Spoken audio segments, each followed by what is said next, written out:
بچپن سے سنتے آ رہے ہیں کہ پاکستان جو ہے وہ قدرتی وسائل سے مالا مال ہے.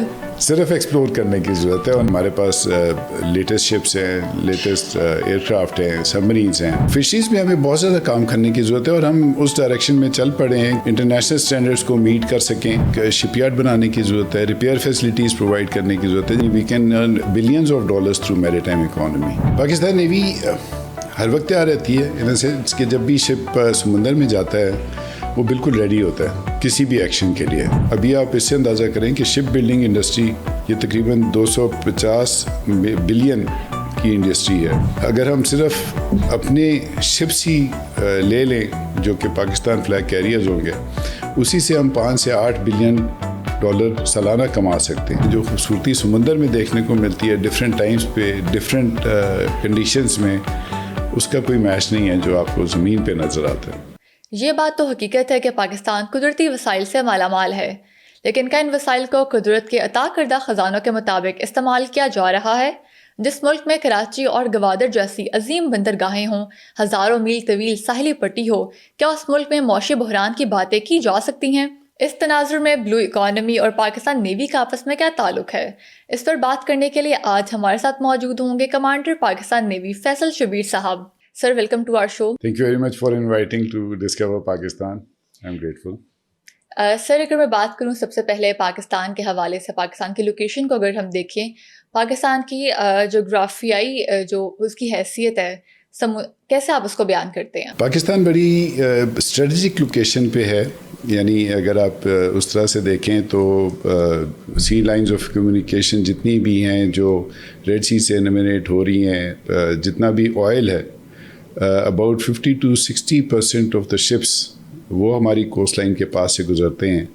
اور اتنی زبردست لوکیشن پہ ہیں کہ جیسے اب گوادر ہے وہ بالکل اس کے ماؤتھ پہ ریڈ سی کے ویری کلوز ٹو دیٹ, اور اس سے ہمیں بہت سارے بینیفٹس مل سکتے ہیں جو ہم کوشش کر رہے ہیں اور انشاءاللہ آگے چل کے لیں گے اس سے. سر اگر میں بات کروں بلو اکانومی کے حوالے سے, بلو اکانومی کیا ہے؟ سادہ الفاظ میں آپ اسے کیسے بیان کریں گے؟ بلو اکانومی اس کے جینیسس یہ ہیں کہ یہ 1994 میں سب سے پہلے ایک بیلجین اسٹریٹجسٹ تھے, انہوں نے یہ ٹرم کوائن کی تھی. بلو اکانومی اگر آپ اس طرح سے دیکھیں نا, پاپولیشن بہت زیادہ بڑھ رہی ہے, لینڈ ریسورسز کی ایک لمیٹیشن ہوتی ہے, جبکہ میری ٹائم ریسورسز کو بھی ایکسپلور کرنے کی بہت زیادہ ضرورت ہے. آپ اس سے اندازہ کریں کہ 1980-81 میں ہماری پاپولیشن تھی تقریباً 8 کروڑ کے آس پاس, اور ابھی ہے 24 کروڑ, 3 گنا بڑھ گئی ہے پچھلے 45 سال میں. لیکن لینڈ ماس اتنا ہی ہے, اتنے ہی ریسورسز ہیں. اب ان کو جتنا مرضی ہم ایفیشینٹ کر لیں, ہم اس پاپولیشن کی نیڈس کو پورا نہیں کر سکتے ان براڈر ٹرمس. لیکن اگر ہم بلو اکانومی کی بات کریں تو جتنی بھی کوسٹ سے منسلک ہیں یا سمندر سے منسلک ہے, جتنا ہم ریسورسز کو سسٹینیبل وے میں ایکسپلائٹ کر سکتے ہیں اور اپنے ضروریات کو پورا کر سکتے ہیں, اس کو ہم بلو اکانومی کہہ سکتے ہیں. ابھی آپ نے ریسورسز کی بات کی تو مجھے بتائے گا کہ بلو اکانومی کا معیشت میں کتنا بڑا کردار ہو سکتا ہے, اور ابھی تک ہم اس کو اس طریقے سے ایکسپلور کیوں نہیں کر پا رہے؟ اس میں تھوڑی سی اوور دا ایئرز جسے کہتے ہیں نا سی بلائنڈنس رہی ہے, لیکن یہ ہے کہ گریجولی نیوی نے اس میں بڑا گورنمنٹ کے ساتھ پرسوئنس کے ساتھ چلے ہیں کانسٹنٹلی, اور اس سے یہ ہے کہ چیزیں اب اس طرف چل پڑی ہیں. منسٹری آف میری ٹائم افیئرس ایک لیٹلی بن گئی جو اس پہ فوکسڈ ہے, اس پہ کام ہو رہا ہے, میری ٹائم پالیسی پہ کام ہو رہا ہے. اس کا پرپز یہی ہے کہ ہم جتنا زیادہ میری ٹائم اویئرنیس ایک تو کریٹ کر سکیں تاکہ لوگوں کو پتہ ہو. اور بلو اکانومی کی جب ہم بات کرتے ہیں تو اس میں بھی بہت ساری آپشنز اویلیبل ہیں. اسٹارٹنگ فرام اگر ہم کوسٹ سے لیتے ہیں تو کوسٹ میں اگر ہم آ جائیں, یہاں پر ہمارے پاس کوسٹل ٹورزم کا بہت بڑا فیکٹر ہے. دنیا میں کہتے ہیں کہ 5% of GDP is produce by tourism. اگر ہم اور دیکھیں, شپ بریکنگ انڈسٹری ہماری گڈانی کی سب سے بڑی تھی. 50 ہمارے پاس گوادر پورٹ ہے, پورٹ قاسم ہے, KPT ہے کراچی میں, اتنے ہمارے پاس پورٹس ہیں. ان سے ہم بہت زیادہ ارننگ ابھی بھی کر رہے ہیں, لیکن یہ ہے کہ اس میں پوٹینشیل بہت زیادہ ہے. فشریز کو اگر ہم دیکھ لیں, اگر فشریز کو ہم استعمال کرنا شروع کر دیں, اگر ہم ٹونا مچھلی کی اگر ہم ایکسپورٹ کر لیں تو وہی کتنا بڑا پاکستان کی معیشت میں کردار ادا کر سکتی ہے. بالکل فشریز میں ہمیں بہت زیادہ کام کرنے کی ضرورت ہے اور ہم اس ڈائریکشن میں چل پڑے ہیں کہ ہم اس کو انٹرنیشنل اسٹینڈرڈس کو میٹ کر سکیں, ان کی ہائیجینک کنڈیشنز, ان کی پروسیسنگ, کہ اس کا ہم میکسیمم آؤٹ پٹ لے سکیں. ابھی ہمارے آپ کہہ لیں کہ 0.4 to 0.5% آف GDP فشریز ہے. اس میں ہمارے بوٹس اگر آپ دیکھیں تو فشریز کی 13,000 سے 17,000 بوٹس ہیں ڈفرینٹ سائزز کی جو آپریٹ کر رہی ہیں along دا کوسٹ ہماری. اور اس میں ایکوا کلچر ایک بہت بڑا فیکٹر ہے, اس پہ ہم لوگ کام کر رہے ہیں. یہ ایسی ہے جیسے آپ نے دیکھا ہوگا ناردرن ایریاز میں جاتے ہیں تو ٹراؤٹس کی فارمنگ کے لیے بنائے ہوئے انہوں نے سیٹ اپس, تو اس طرح سے ایکوا کلچر ڈیولپ کرنے کی ضرورت ہے. اس پہ بھی انیشیل کام شروع ہوا ہے لیکن اس میں ٹائم تھوڑا لگے گا. مجھے لیکن اس میں پوٹینشیل بہت ہے. کس حد تک کام شروع ہو گیا ہے اس میں؟ ابھی یہ کہ ہماری ایک دفعہ پالیسی فائنلائز ہو جائے, میری ٹائم پالیسی, وہ انڈر ڈیلیبریشن ہے. اور اس کے بعد لیکن یہ ہے کہ بٹس اینڈ پیسز میں ہر جگہ پہ کام ہو رہا ہے. جیسے ابھی کورنگی فش ہاربر ہے, وہاں پر اسٹیبلش کیا ہے, اس طرح کی فیسلٹیز انٹرنیشنل اسٹینڈرڈ کی پرووائڈ کر رہے ہیں کہ جہاں سے ہم فش ایکسپورٹ اپنی بڑھا سکیں. اور اسی طرح ایکوا کلچر کو بھی ڈیولپ کرنا شروع کیا ہے, لوگوں میں اویئرنیس آنی شروع ہوئی ہے. تو انشاءاللہ آنے والے وقتوں میں یہ سیکٹر بہت زیادہ گرو کر سکتا ہے اور کرے گا انشاءاللہ. اچھا, ابھی ہم نے گوادر پورٹ کی بات کی, تو اگر میں بات کروں گوادر پورٹ کے حوالے سے تو مجھے بتائے گا کہ اسپیسیفکلی اگر ہم صرف گوادر پورٹ کو ہی دیکھیں تو وہ پاکستان کی معیشت پر اپنا کتنا بڑا کردار ادا کر سکتا ہے, وہاں سے پاکستان کتنے ریونیو جنریٹ کر سکتا ہے, اس کی کیا اہمیت ہے؟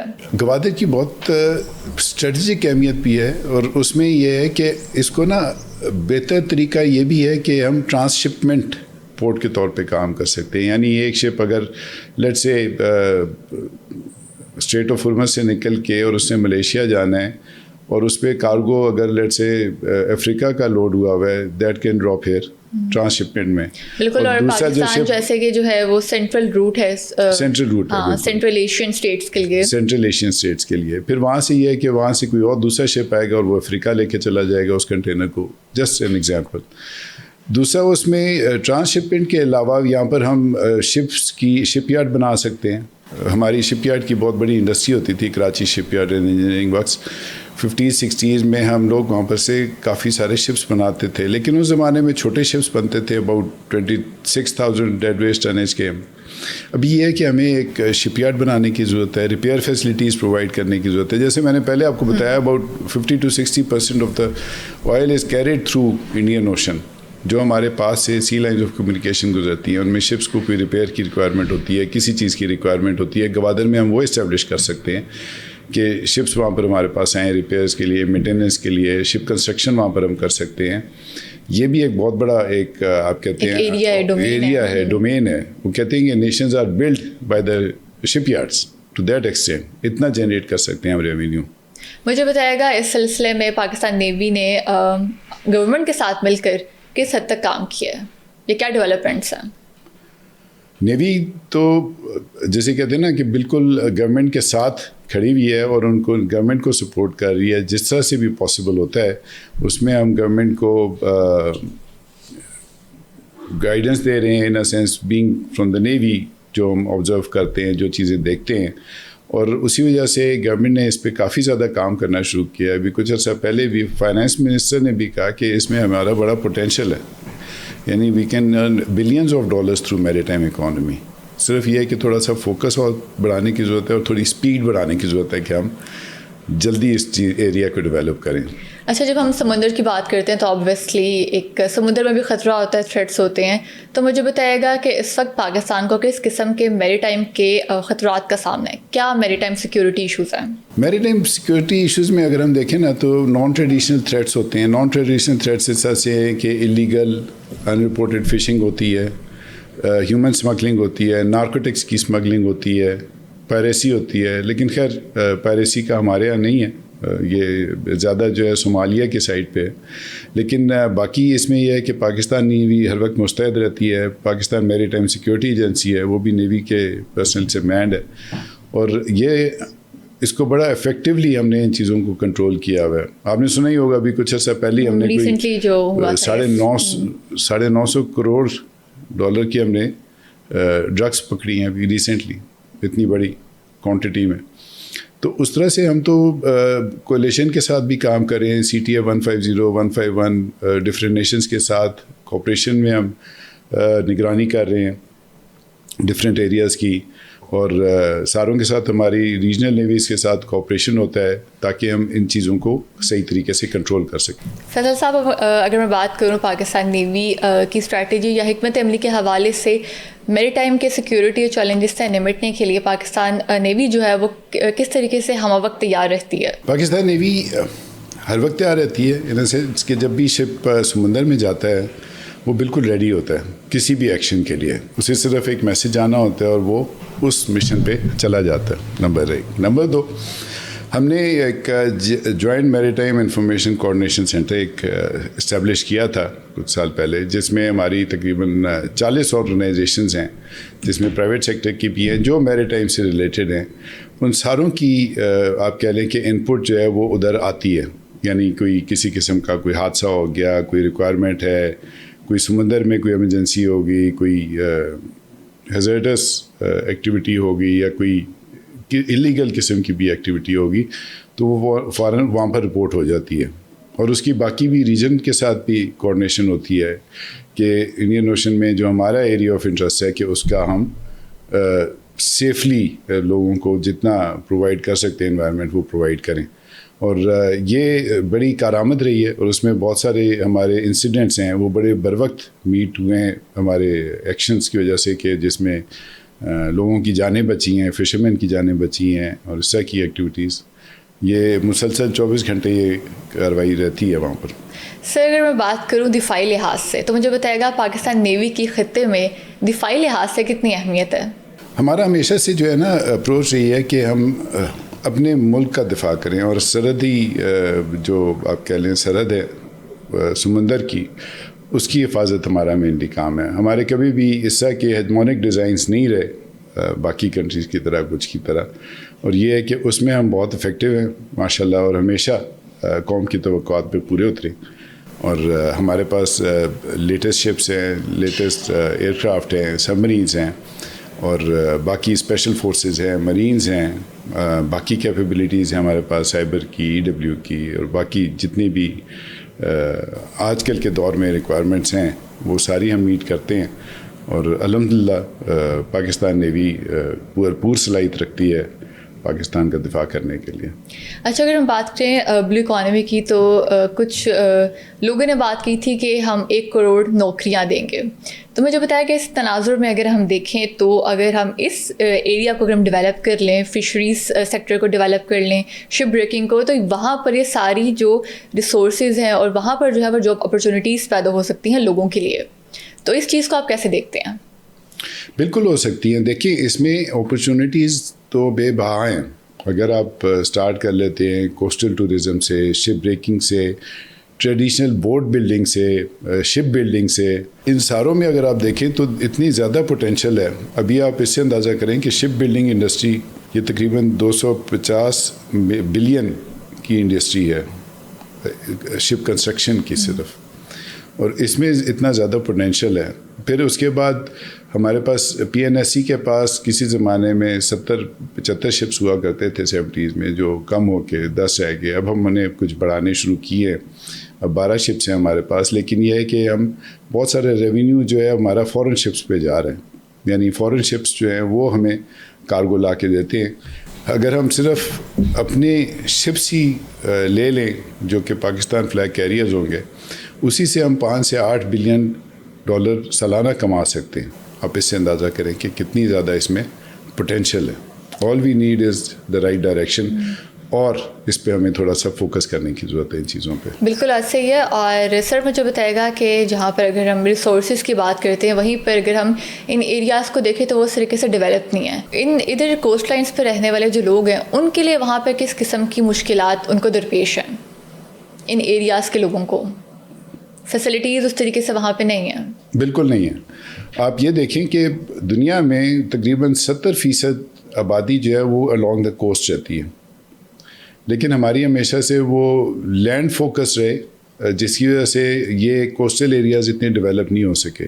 اگر آپ کراچی سے گوادر تک کبھی جائیں, کوسٹل ہائی وے اتنی خوبصورت ہائی وے بنی ہوئی ہے, اور وہاں پر اتنی زبردست بیچز ہیں جتنی آپ کو دنیا میں کہیں پر نہیں ملتی along the coast. کنڈ ملیر ہے, اورمارا ہے, گوادر ہے, رستے میں ایسی خوبصورت جگہیں ہیں. پھر وہاں پر ون کافٹ آپ کو اسکلپچرز دیکھنے کو ملتے ہیں نیچرل. وہ پرنسس آف ہوپ کا نام سنا ہوگا آپ نے, سفنکس کا نام سنا ہوگا.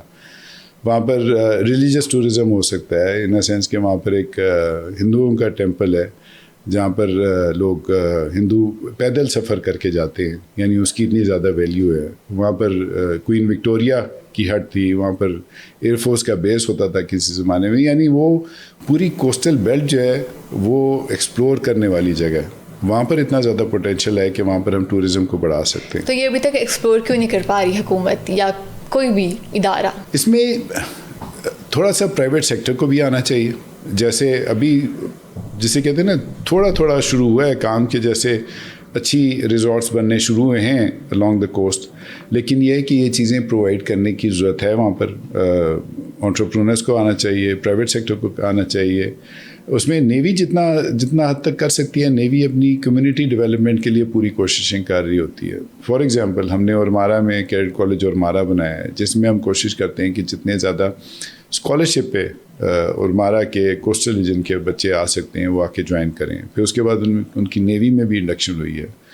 پھر وہاں پر ہمارا ایک state of the art hospital بنا ہوا ہے, وہاں پر ہم فری میڈیسنس پرووائڈ کرتے ہیں, فری ان کی میڈیکل کیئر دیتے ہیں. جتنے بھی وہاں پر اورمارا میں لوگ رہنے والے ہیں یا جتنے بھی اسکولز ہیں وہاں پر ان کو ہم نے اسکالرشپ پہ ایڈمیشن دیے ہیں. یعنی جتنا ہم کمیونٹی کی گروتھ کے لیے کرتے ہیں جتنا بھی کریں کم ہے ویسے تو, لیکن یہ ہے کہ وہاں پر ہمیں اور فوکس کرنا چاہیے تاکہ ان کی اچھی لک آفٹر ہو سکے. انڈین اوشن ریجن کی اگر میں بات کروں تو انڈین اوشن ریجن میں پاکستان کو کس طریقے سے آپ دیکھتے ہیں؟ پاکستان کی علاقائی حیثیت کیسی ہے؟ پاکستان کا اس ایریا میں بڑا پیوٹل رول ہے. اگر آپ دیکھیں صرف گوادر کو دیکھیں تو it is the shortest route. Central Asian states کو دیکھیں وہ بڑا ڈیولپ ہو رہی ہے, گروتھ ہو رہی ہے, لیکن لینڈ لاکڈ انہیں چاہیے راستہ کہ کسی طرح وہ گرم پانیوں کی طرف آئیں.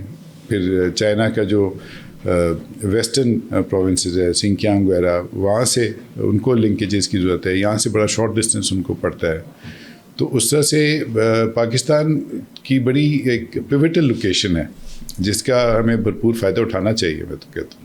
اور اس کے ساتھ ہی ساتھ اگر میں بات کروں, یونائٹڈ نیشنز کا ایک انٹرنیشنل لا ہے کہ 200 جہاں پہ بھی جو ہے وہ کسی اسٹیٹ کی نوٹیکل مائل ختم ہوتی ہے اس سے 200 نوٹیکل مائلز ایکسٹرا بھی ہے اس اسٹیٹ کو ملتا ہے تاکہ وہ وہاں سے ریسورسز اور ڈیولپ کر سکے. اس حوالے سے بتائے گا. دیکھیں اس میں نا ایک تو 12 نوٹیکل مائل تقریباً 20-21 کلومیٹر تک تو ٹیریٹوریل واٹرز ہیں. پھر اس سے آگے ہم چلے جاتے ہیں تو کنٹیگوس زون آتی ہے. پھر اس کے بعد 200 نوٹیکل مائلز کا ایریا ہوتا ہے کہ جہاں پر جس کو ہم کہتے ہیں ایکسکلوزیو اکنامک زون. لیکن یہ ایک ٹیکنیکل چیز ہے, کانٹیننٹل شیلف کی وجہ سے اس کی وجہ سے ہمیں اور 50 نوٹیکل مائلز مل گیا. تو ہمارا تقریباً فری مل گئے نہیں, ہم نے کیس کیا تھا UN میں, اس پہ کافی عرصہ ڈیبیٹ چلی تھی. اس کے بعد ہمیں وہ ایریا ملا تھا. تو اٹس اباؤٹ 290,000 اسکوائر کلومیٹرس کا ایریا ایک ایسا ہے ایکسکلوزیو اکنامک زون کا کہ جہاں پر جتنے بھی وہاں پر on the surface, under water, on the seabed جتنے ریسورسز ہیں اس پہ پاکستان کا حق ہے کہ وہاں پر وہ ایکسپلوریشن کر سکتا ہے.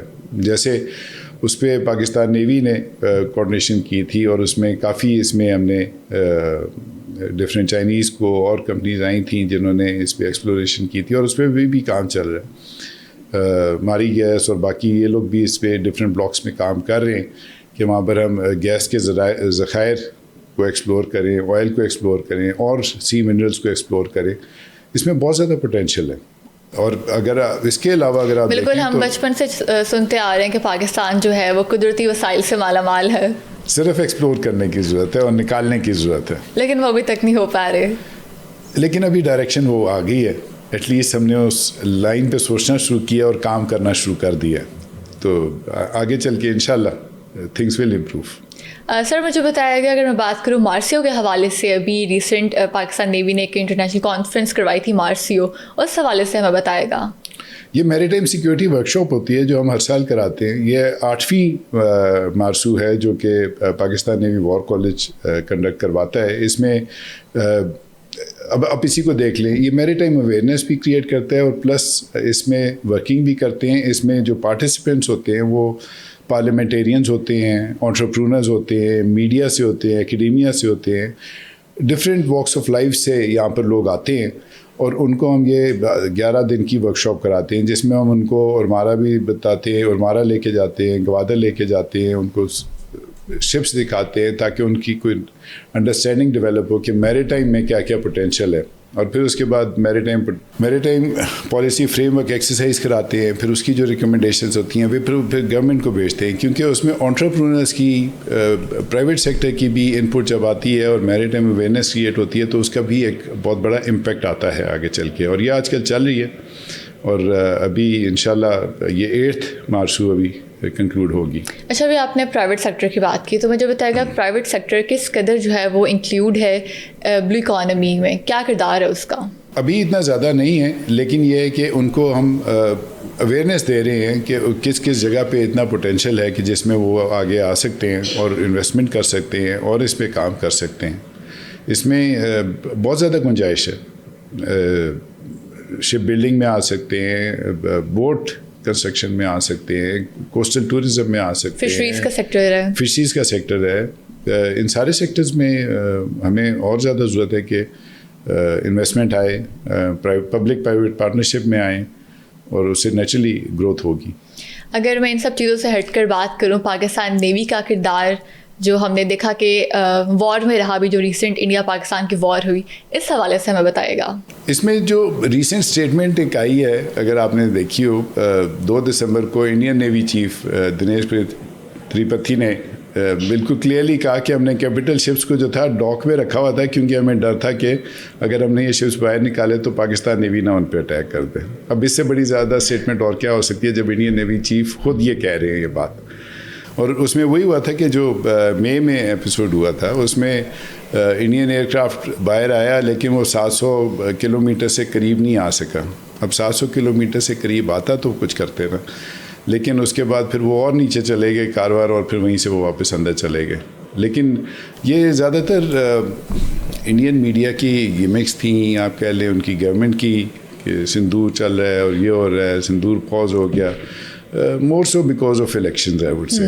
اب پھر انہوں نے ایک ایکسرسائز ترشول کی تھی ریسنٹلی, اور وہ بہار کے الیکشن جب ختم ہوئے تو ساتھ میں ایکسرسائز بھی ختم ہو گئی. مطلب وہ ویٹ کر رہے تھے کہ بہار کا الیکشن بی جے پی جیت جائے تو اس کے بعد پھر ایکسرسائز بھی ختم ہوگی, اور وہ ریٹورک جو انہوں نے پاز والا کیا ہوا تھا وہ بھی آٹومیٹکلی ختم ہو گیا. سر, اگر میں بات کروں آپ کے حوالے سے, جیسے کہ آپ نے شپس پہ سرف کیا ہوا ہے, تو مجھے بتائے گا شپ پہ سرف کرنا کیسا ہوتا ہے, کیسی زندگی ہوتی ہے شپ کی؟ چیلنجنگ بھی ہے لیکن بالکل ڈفرینٹ بھی ہے. ایک خوف ہوتا ہے کہ آپ پہ چاروں طرف پانی میں گھرے ہوئے ہیں, ادھر بندہ ہوتا ہے یا بس اللہ کے ساتھ ہوتا ہے لگاؤ, کیونکہ اور تو کچھ بھی نہیں ہوتا, چاروں طرف سمندر ہوتا ہے, آپ دنیا سے کٹے ہوئے ہوتے ہیں. لیکن یہ ہے کہ اس کی اپنی ایک خوبصورتی ہے. سمندر تقریباً 70% ایریا کور کرتا ہے دنیا کا, باقی 30% لینڈ ہے, 31% باقی سمندر ہے. اور ادھر جو آپ کو مناظر دیکھنے کو ملتے ہیں, جو خوبصورتی سمندر میں دیکھنے کو ملتی ہے ڈفرینٹ ٹائمز پہ, ڈفرینٹ کنڈیشنز میں, اس کا کوئی میچ نہیں ہے جو آپ کو زمین پہ نظر آتا ہے. مجھے بتائے گا کہ آپ کو کبھی سی سکنس ہوئی ہے؟ مجھے تو نہیں ہوئی سی سکنس, لیکن لوگوں کو ہوتی ہے, کیونکہ جب اسپیشلی مانسون میں عربین سی میں جائیں تو جون جولائی میں بڑا رف سی ہوتا ہے, اور اس میں موومنٹ شپ کی بہت زیادہ ہوتی ہے, رول پیچ ہوتا ہے, اس سے لوگوں کی طبیعت خراب بھی ہوتی ہے. لیکن گریجولی کوپ اپ کر جاتے ہیں. ظاہر ہے جب کام ہی ادھر کرنا ہے, 24 گھنٹے کام کرنا ہے, اور اس میں پھر آپ کو رہنا ہی پڑتا, سروائیو کر ہی لیتا ہے, پھر عادت ہو جاتی ہے. بالکل. اچھا, اگر میں بات کروں سب مرینس کے حوالے سے, ہم دیکھیں سب مرین 1000 فٹ نیچے پانی میں ہوتی ہے, اس کے حوالے سے بتائے گا. سب مرینس کی لائف بڑی ڈیفیکلٹ ہوتی ہے, نو ڈاؤٹ اباؤٹ اٹ. یعنی آپ جب ایک ایسی ہے کہ جیسے آپ ایک کنٹینر میں بند ہو کے پانی کے نیچے چلے جاتے ہیں, آپ کو کچھ نظر نہیں آتا, اور آپ صرف گیجٹس پہ آپریٹ کر رہے ہوتے ہیں, اور کافی عرصہ, لمبا عرصہ آپ سب مرین میں گزارتے ہیں. It is difficult life. مجھے لگتا ہے کہ اسپریچول کنیکشن زیادہ اسٹرانگ ہو جاتا ہے اللہ سے. بالکل ایسے ہی ہے, کیونکہ جب آپ سمندر میں ہوتے ہیں اور سمندر کے تپیڑے پڑ رہے ہوتے ہیں تو اللہ پھر یاد آتا ہے, کہ ہم کس مشکل میں پھنس گئے, اللہ ہمیں نکال سکتا ہے. اچھا اگر میں بات کروں بحر ہند کے حوالے سے تو مجھے بتائے گا بحر ہند میں پاکستان کو کس قسم کے سیکیورٹی چیلنجز کا سامنا ہے؟ بحر ہند میں آپ کہہ لیں سیکیورٹی چیلنجز جو ہمارے نان ٹریڈیشنل ہیں اس میں اللیگل فشنگ ہے, کیونکہ ہمیں سسٹینڈ فشنگ بھی کرنی چاہیے. سسٹینڈ مینس کہ انفارچونیٹلی یہ تھوڑی سی ریگولیشنس کو اسٹرانگ کرنے کی امپلیمنٹیشن کرنے کی ضرورت ہے, کہ جیسے ہم چھوٹے نیٹس یوز کرتے ہیں اس میں چھوٹی چھوٹی فش کو پکڑ لیتے ہیں, جو ایک طرح سے آپ کہہ لیں کہ جو آنے والے وقتوں کا اسٹاک ہے وہ ضائع ہو جاتا ہے. ہمیں لائن سے یوز کرنی چاہیے, نیٹ سے یوز کرنے چاہیے, تاکہ پھر فش آگے آنے والی جنریشنس کے لیے بھی اویلیبل ہو, وہ ڈپلیٹ نہ ہو, سسٹینیبل ہونا چاہیے. اس پہ ہمارا فوکس ہوتا ہے کہ ہم ان چیزوں کو جتنا گورنمنٹ کو آگاہی دے سکیں, امپلیمنٹیشن گورنمنٹ کی طرف سے اس میں ہونی ہے. پھر اس کے بعد ہماری جیسے پہلے میں نے آپ کو بتایا اسمگلنگ کو روکنا, کیونکہ وہ ہمارا ایک بہت ریونیو اس میں جاتا ہے اگر ہم اسمگلنگ کو نہ روکیں. اسمگلنگ پہ ہماری بڑی کوشش ہوتی ہے کہ کوئی اس طرح کی چیز ایکٹیویٹیز نہ ہوں یا ہیومن اسمگلنگ نہ ہو, اور اس میں پاکستان نیوی اور پاکستان میری ٹائم سیکورٹی ایجنسی ہمیشہ بڑے مستعد رہتے ہیں, اور کوئی الحمدللہ ایسے کوئی سگنیفیکنٹ واقعات نہیں ہوتے کہ جس میں ہمیں کوئی پرابلم درپیش ہو. اگر میں بات کروں امن ایکسرسائز کے حوالے سے, جو پاکستان نیوی کے دوست ممالک کی نیوی فورسز کی مشترکہ ایک ایکسرسائز ہوتی ہے, اس حوالے سے ہمیں بتائے گا. ہم نے امن اس سال بھی کروائی تھی, فیبرری مارچ میں ہوئی تھی, اور اس میں تقریباً 60 سے زیادہ ملکوں کی نیوی نے پارٹیسپیٹ کیا تھا. تقریباً 120 ڈیلیگیٹس آئے تھے, جس میں پھر امن ڈائلاگ بھی ہوا تھا.